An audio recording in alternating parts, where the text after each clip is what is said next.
For more on the UN General Assembly debates and ensuing decisions, journalist and global affairs analyst Catch Ononuju joins me virtually from the Federal Capital Territory. Thank you very much for joining us at this point. Let's, first of all, what do you think about President Putin's plan to carry out partial mobilization of its citizens to, quote, defend Russian territory? Well, thank you very much. You know what it is. A message is being sent to the world at the time of the United Nations General Assembly in New York. Russia is kickstarting the war on a different level. And of course, it's also one that it could be forced to use total weapons of war, and that will look at its nuclear capability. So I believe world leaders who Putin says are plotting together to weaken Russia should take this very seriously. Because Russia doesn't see its fight with Ukraine as something just between it and Ukraine. No, it sees NATO playing to weaken Russia, and so it thinks instead of it getting weakened, it simply will go back into its history and do what it always done before. Russia was built upon wars. Yes, like you could say, so Russia was built upon war. Now, looking at the UN General Assembly and its stance, now, do you think this stance being taken by the EU, UN, United States, the UK, and other countries in the UN that are friends with Ukraine, the allies, will crack down on President Putin's determination to push harder the war? Well, as we've seen, the UN is on its own, the NATO people are on their own. Don't also forget that America may have a different strategy about why it wants this war to sustain. But I can tell you from the effects on the dollar, the effects in the American economy and in other global markets, you can see the Russian crisis is far more than just a crisis in Ukraine. It's now assuming a global dimension. So the UN is the right place for members to be awakened to the dangers before the world. You have now Russia dealing with China, dealing with Brazil, dealing with Saudi Arabia, and of course, India is in that corner. Now we have a very strong divide across the world. I don't think this is good for world peace. I don't think the war is good for whatever it is. I believe American arming of Ukraine and NATO's arming of Ukraine will be seen by Russia as a reason for it to escalate its own involvement. And that's why you've seen the sudden call-up of reservists you've had today that Russia's border with Finland and other countries are experiencing a massive outflow of young soldiers who may be called up to come for Putin's reservist call. So I think bringing human beings will also probably see a tally with putting in an introduction of dangerous weapons on the Russian side. And I think such escalation can be prevented if world leaders do more than what they're currently doing.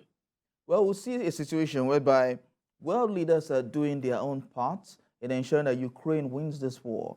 But you see, Russia is on its own and doing all it can, one of which is to mobilize citizens to for a partial crackdown, or what do you say, carry out a partial mobilization for its citizens to fight this war. And another is a referendum to get other countries within the borders of Russia to come together, and the referendum is supposed to happen, it's set to going to happen tomorrow. Do you see this war ending soon? It's been 7 months now. Oh, you call it 7 months. The war has been on since 2014. And it's been there right before us. But we, instead of finding ways to diffuse it, instead, the world added more petrol into it. And I think this simply means the world leaders are not looking strategically ahead to what actions could actually spiral into if it's not nipped in the bud, as the 2014 crisis showed us. From 2014, it didn't stop. The crisis was sustained. And when Russia now claimed NATO's expansion was actually unacceptable, it did what it did. NATO has to stop this eastward expansion. That is a catalyst that is getting Russia to react in this kind of way. And I believe we should have a duopolar world, not a bipolar world. It should be a world centered around the United Nations. So the United Nations should understand that the crisis we are seeing also concerns it. It must take center stage and not NATO becoming everybody's policeman. No, I don't agree to that.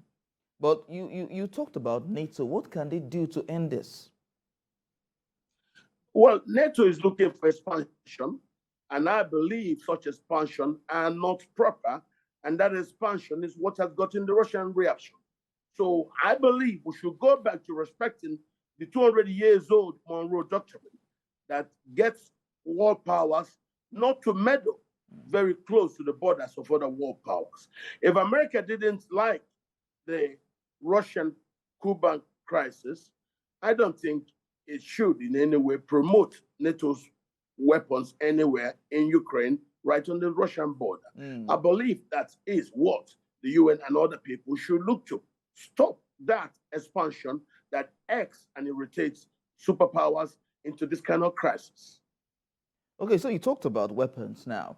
At the GA, UN General Assembly, via a video, recorded video, Ukrainian President Volodymyr Zelensky said, let me read what he said. He said he did not believe the world would allow Vladimir Putin to use nuclear weapons and pledged to press on with liberating Ukrainian territory captured by Russian forces. What do you think what kind of messages is it pushing forward? It's a simple message for a continuation of the war, and there is no need for any kind of peace talk. It thinks it can liberate, it can win, get back the territories in Ukrainian land that has fallen into Russian soldiers' holdings. Well, how this can be achieved without war, there is none.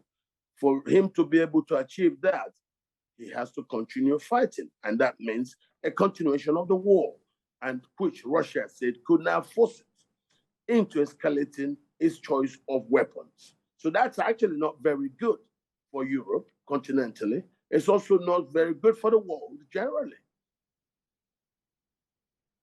The earlier we find a way to actually stop these wars, the better for the international community. I believe that things should be done urgently to start negotiations for peace and finding a basis for such negotiations also. Because you need to know what you want to do before you start sitting down to actually try to achieve peace. That is my take. All right, journalist and global affairs analyst Catch Ononujo, thank you so much for talking to us on this development. Thank you for having me.